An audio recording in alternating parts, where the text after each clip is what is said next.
Well, gang, welcome back to Late Night Conspiracies, everybody. You do not have to subscribe. You do not have to like the video. We're gonna be jumping into it right now because the videos that we have tonight, crazy indeed. In fact, we're gonna be also jumping into some Project Blue Balls or Blue Beam action too. And we also got government disclosure of them UFOs as well. AI Event Horizon. Yeah, I gotta show you guys that video. But first of all, shout out to the homie Maker and you guys for being here. Roll it.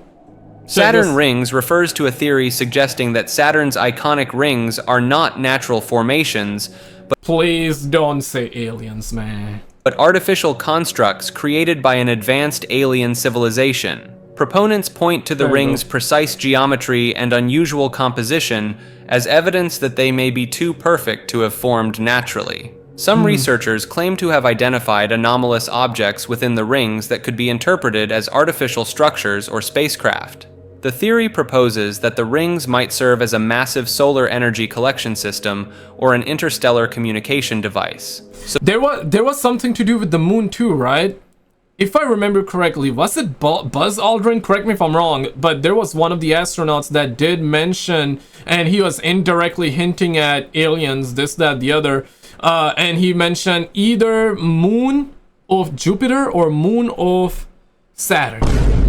Right, yeah, if you ever heard something like that, yeah, put it in the comments. I remember hearing that, actually. It was crazy. Supporters often cite the unique electromagnetic properties of Saturn's rings as potential evidence of their technological nature. Some versions of this theory suggest the rings could be a planetary defense system, designed to protect Saturn from cosmic threats. While mainstream science explains Saturn's rings through natural processes, adherents argue our understanding of planetary formation and alien technology is too limited to rule out artificial origins. The recent discovery that Saturn's rings are disappearing and will be invisible from Earth in 2025 has added intrigue to discussions about their nature and origin. NASA confirms that Saturn's ring system, NASA confirms. NASA equal never a straight answer, folks. Which extends up to nearly 200,000 miles from the planet's surface, will appear to vanish during a rare equinox in May 2025. Despite their massive width, the vertical height of the rings is typically only 30 feet, making... I'm currently recording this video on May 31st. Yeah, let me know when you guys watching this video, probably in June, right? Or maybe 2050 or something like that. Did it happen? Let us know in the comments. Massive width. The vertical height of the rings is typically only 30 feet. Making them nearly impossible to see when Saturn is viewed edge-on from Earth. Some researchers have noted that the rings are dissipating at an alarming rate, with gravity pulling ring material towards Saturn's surface. Estimates suggest the rings could be completely gone in the next 300 million years, leading some to speculate about their relatively recent formation and possible artificial nature. Yeah, 300 million years from now, we're not gonna be there to witness it, so sounds about right, sounds about right. Yo, Saturn North Polar Hexagon, and relax, you're gonna get some tonight because we gotta also talk about Project Blue Balls and Project Blue Beam, my bad, and the government disclosure. But real quick though, I need to take a second to shout out the homie Bobby T Bird, shout out to Elizabeth, and of course shout out to Gina and all of you guys for dropping tips, the super thanks, and showing this much love, man. Thank you guys so much for that. Really appreciate it. All right, let's get back to the content here. Boo boo, roll it. Saturn's North Polar Hexagon refers to a persistent hexagonal cloud pattern observed at the North Pole of Saturn, first discovered by the Voyager missions in the 1980s. This unique atmospheric phenomenon spans roughly 25,000 kilometers across and has remained stable for decades, defying simple explanation by planetary scientists. Some researchers propose that the hexagon is the result of a complex interplay between Saturn's rapid rotation and its atmospheric jet streams. The precise geometric shape of the hexagon has led some to speculate about possible artificial origins or extraterrestrial interference. Proponents of alternative theories point to the hexagon's longevity and regularity as evidence that it may be more than a natural occurrence. Some suggest the hexagon could be a massive electromagnetic generator or a portal to another dimension, though these ideas lack scientific support. Of course it's gonna lack scientific support, man. They're not gonna tell us everything if that's true or not, right? I mean, I love conspiracies for sure, and you probably do too. That's why you're probably here, right? But man, the amount of conspiracies there are, there's one of them if all, I mean, there have been some conspiracies that actually came true. There's a saying, yesterday's conspiracies are tomorrow's truth. There's that aspect to it as well, depends on how you look at it. But I just want them to disclose this, like, cat damn UFO stuff, man. I just want this UFO disclosure, bro. A real one, man. A genuine real one. Genuinely a real one. The hexagon's behavior during Saturn's changing seasons has provided new data for scientists studying this enigmatic feature, revealing variations in its color and structure over time. Yeah, Phil Schneider. Phil Schneider was a self-proclaimed government geologist and engineer who gained notoriety for his claims about secret underground bases and extraterrestrial encounters. I'm Phil Schneider. I spent 17 years in black budget programs, government geologist, as engineer, structural engineer with aerospace applications. Self-taught metallurgist, became kind of famous in my own right. Up here I have different artifacts. Some of them are alien metals that have been produced both on this planet and the confines of outer space that are now used in all stealth aircraft. All stealth aircraft, for instance, all black jets. What you're seeing of black helicopters and the like, the skins and the coatings and the residues that are used predominantly in the aircraft themselves, in the airframes, in the rotor blades and the fans, and in some cases in submarines. Special titanium hulls, the Phoenix-class submarines now. All this has come from alien technology. 1947 is what the public has been told. Something crashed in the backyard in New Mexico, a place called Roswell, New Mexico. Unfortunately, that's what the public's been told. The military's known about the alien question for the better part of 70 years, and they first saw their glimpse of what was going on. The question is this, right? Did we officially as in it's still unofficial, I mean officially they have confirmed that UFOs exist, but you guys gotta understand that, yeah, let's go back to 1947 for a second, right? The Roswell crash happened. In the very beginning they said it was a saucer, then they changed up to weather balloon, yeah, and it was documented in the newspaper. It was in the newspaper that a saucer, a UFO saucer crashed, but then later on they said that it was just a balloon, man, government military exercise. But then later on you started getting like so many conspiracies, rumors, this, that, the other. So they said that there were bodies that were discovered through that UFO crash back in Roswell in 1947 in New Mexico, and one of the alien allegedly survived, and they actually took him with them at Area 51. There we go, fellas. And apparently the saying is, or the conspiracy rather, is that he stayed alive for 5 more years. In other words, they also apparently died, just like us humans, right? Crazy stuff, man. But the question is, did we actually find out officially at that point back in 1947 about them aliens? So 70 years ago? Because I think we knew about it for way too long. But I guess officially on a bigger capacity or government level, I guess that's when they found out, right? It was 1909 in the American Southwest. Army cavalry evidently were chasing some bandits, and they entered this cave.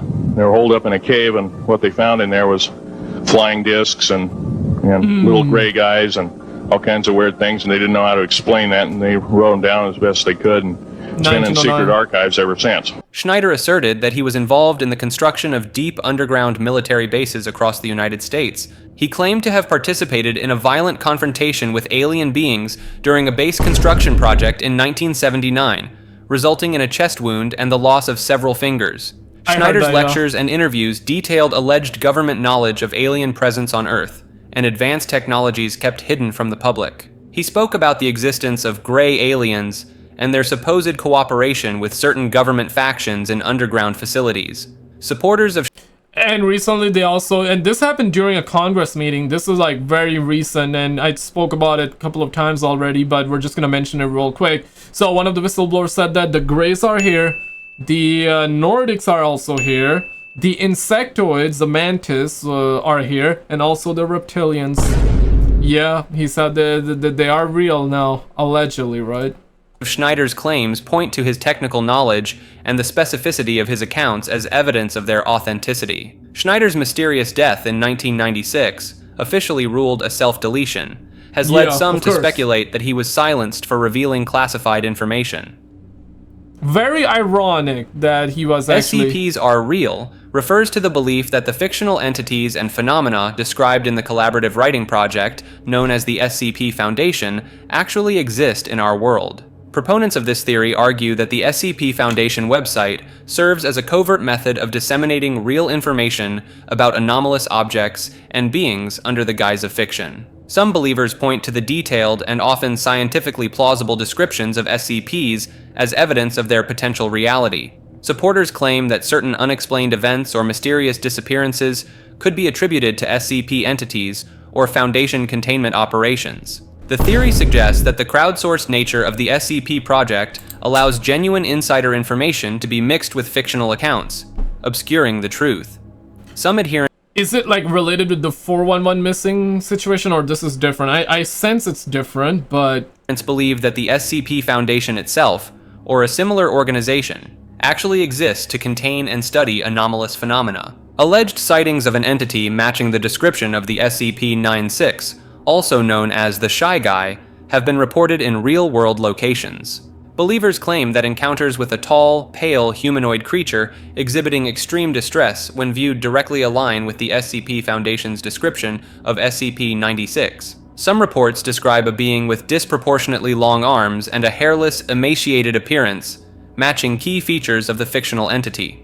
Yeah, okay, I'm getting the vibe of like the Nordics, right? We heard that Nordics are tall, pale, kind of like thin. They look like humans, but they are not humans, right? And some people say that, bro, like the Swedish dudes, any Swedish dude watching this video, right? People always compare because normally Norwegian, the Swedish dudes are generally really pale and white, and Nordics are often like people nowadays. I mean, the conspiracy dudes are looking at the Swedish guys to be like, aliens, that guy's an alien, that guy's an alien, right? So there's that aspect to it as well, which is pretty wild. I mean, holy, like if true that some of these aliens look very similar to us, that's crazy.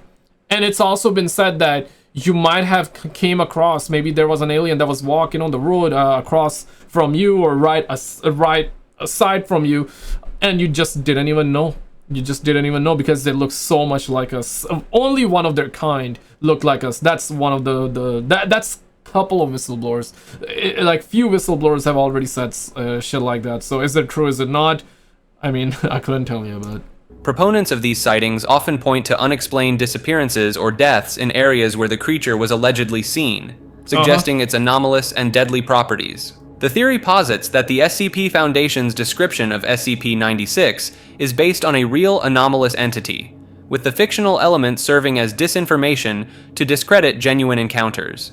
Skeptics argue that these sightings are likely misidentifications of known animals or hoaxes inspired by the popular SCP mythology. Supporters of the theory sometimes cite the detailed containment procedures and incident reports in the SCP-96 file as evidence of real-world attempts to manage and study the entity. Yeah, secret gates. Secret gates refers too, right? to the belief in hidden portals or gateways scattered around the world that allow instantaneous travel between distant locations or even different dimensions.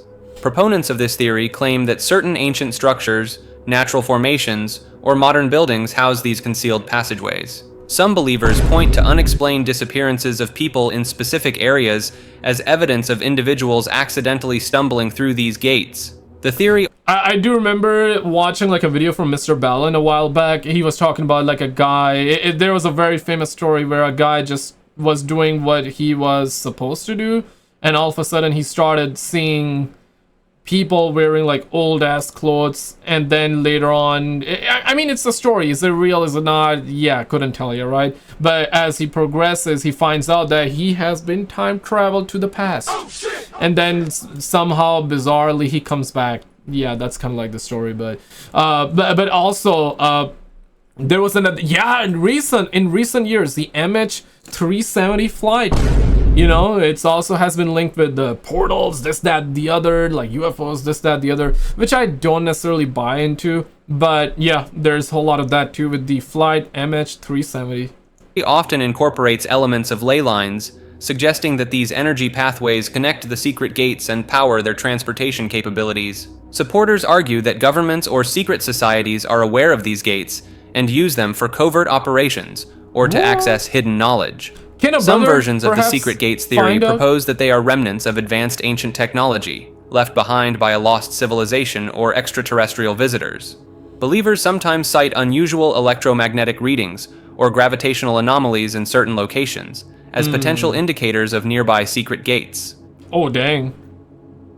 Secret human organs refers to the idea that undiscovered anatomical structures may exist within the human body, challenging our current understanding of human physiology.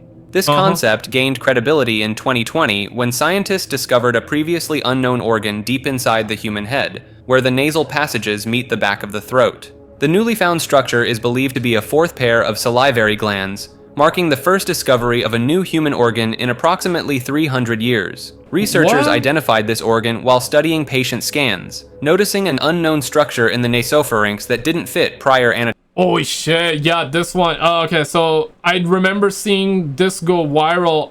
I don't even remember, like, was Twitter called Twitter when it went viral, or was it still called X? Yeah, and if you do have the grams, gonna just transition to that one real quick. If you do have the grams, I would love to, first of all, shout out to all of you guys that have been, like, following and adding over on the grams. If you do have the grams, I would love to have you there. First link in description. But yes, I do remember when this thing actually went viral on Twitter or X. Anatomical descriptions. The discovery has significant implications for cancer treatment, as these glands can be damaged by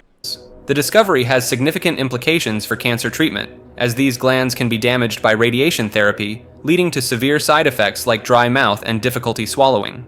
This finding demonstrates that even with advanced medical imaging technology, parts of human anatomy can remain hidden or misunderstood. The elusiveness of this organ is partly due to the difficulty in monitoring and distinguishing structures within the complex mass of similar-looking tissue in the human head.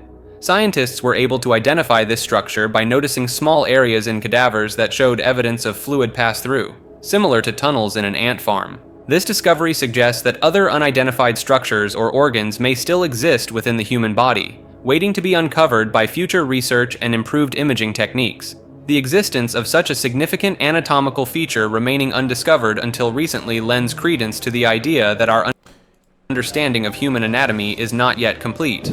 I mean, it is true, and let's actually get down to this one. It is true, though. It is still being said, it always is said, that we don't even know how the human brain works fully. We have advanced like crazy, for sure. We know a lot.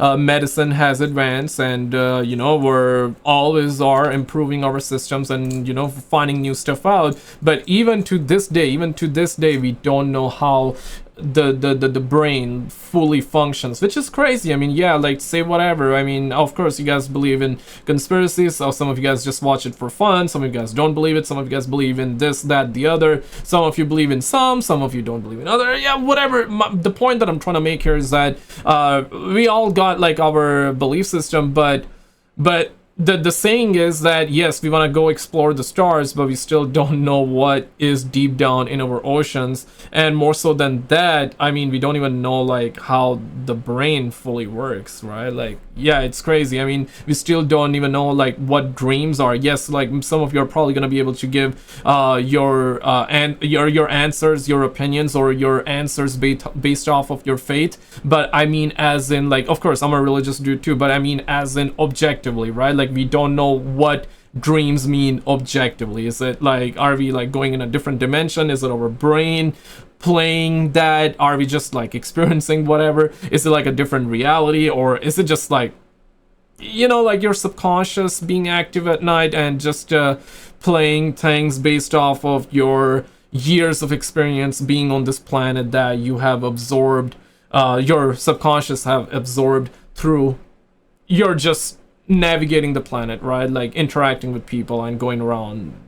Is it that, or is it something bigger than just that? We just don't know, man. But first of all, or secondly, check this. The world's top UFO investigators, experts, and researchers, they're rubbing elbows and sharing notes at this year's Contact in the Desert conference.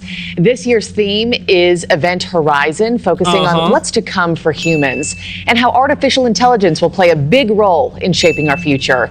Another big topic of discussion at the conference this year is government disclosure, of course. We've been talking a lot about that one over the past 2 years. And our NewsNation special correspondent, Coulthart, has played a major role in... That's our man, ladies and gentlemen, Coulthart, okay? Get it together, baby. Tell us the truth. Roll it. Lifting the veil on what the U.S. government knows about UFOs. And he is one of the lecturers at Contact in the Desert this year. He joins me now. Ross, if this isn't the biggest meeting of the minds that there ever was, I don't know what would be. Conference officially underway. What are your major takeaways or themes that you're noticing so far? Spoiler. Okay, no, I don't know whether I don't want to say spoiler alert, but I guess technically we can say that. But what I was gonna say, well, probably we're gonna find out about nothing. It's gonna be like the same old Congress meeting. Senator, I cannot tell you while everybody's watching, but can I actually like slip in like maybe a DM or two, like slip in like an image of that alien baddie that I caught the other day? Bruh. Yeah, right. Yeah, come on, man, tell us the truth. Well, we demand answers. We demand answers. The public demand answers. The taxpayers demand answers. Okay, we deserve to know the truth. Like the video if you agree, man. But good morning, Marky. Well, it's always fun attending a conference to discuss something that the US government says is nonsensical and has dismissed out of hand. The allegations of retrieval programs of alien spacecraft, allegations of deep underground military bases, something we explored just a few weeks ago on NewsNation. But the evidence is there, and it's quite fascinating to actually talk to people who've been on the ground, experiences, people who say they've had direct contact with non-human intelligence. And look, it's not something you can dismiss out of hand, because there are over 2,000 people attending this conference, and a lot of them are highly professional people who want to talk in detail about experiences they've had and knowledge they've gained. And keep unlifting that veil that you and I have talked about so frequently here. I also know you've taken your podcast called Need to Know on the road with Bryce Zabel, and I understand you'll be hosting a live show later on this morning. What's the focus of that show going to be? Well, Bryce Zabel and I have worked together for a year or two now to work a podcast that basically explores disclosure. What's going on? What's the analysis that we can do that helps the public understand what's really happening at the moment? yeah, no, I mean, appreciate that. I'm sure people do appreciate that, but bro, we have explored so much that we came to the conclusion of it's just gonna be Project Blue Balls. Because that's all what it has been so far, like Project Blue Balls. I mean, certainly if you know about the Project Blue Ball or Blue Beam situation, we certainly do not want any of that. But we definitely want the disclosure. Yeah, we want to know the truth, right? Like what happens. I mean, two of the biggest questions are what happens after we die, and also are we alone in the universe? And it's one of those questions we deserve to know the truth, man. Come on, man. Moment in efforts to try and persuade the US government to be more open about what I do genuinely believe is an ongoing cover-up. I've spoken, as you know, directly to people working inside a program that the government denies exists, a program involving the retrieval of non-human technology. Right. And I know a lot of people out there will be intensely skeptical, but what we're doing today and what we're exploring all the time is the allegations coming from specific individuals, including David Grush, who appeared on this network, and including, of course, Jake Barber, who went exclusively went on. Yeah, recently, the eyes wide open guy, the guy that actually revealed or leaked the footage of the X-shaped UFO on the network in January this year. And so a lot of what we're doing is reassessing that evidence and presenting it to this audience of, I can tell you, very highly skeptical people who want to hear the evidence and they want to test it for themselves. And a lot of people are asking, what's the US government doing to address these concerns? Is Congress ever really going to address? They're probably smelling their own farts. This issue, or is it going to try and sweep it under the carpet? And so a lot of the evidence is being canvassed over the next few days here in Indian Wells near Palm Springs in California, and we're going to be reporting on that consistently for you over the next few days. And speaking of that, I mean, this is the 11th year for Contact in the Desert. When you get all these like-minded people together for a conference like this, does it get the American people any closer to the answers that we've been looking for in the headlines the past 2 years, what the government knows, to your point, drones over Jersey, etc.? Does this get us closer to that, this conference? Probably I a think little it bit, though, does. but One of the things I'm noticing bit, yeah. is the level of identifiability for this innocuous Australian journalist who's covering this issue. I can't walk through an airport now in America without being stopped by people who know reality check and want to talk about the possibility that the government is hiding something about UFOs.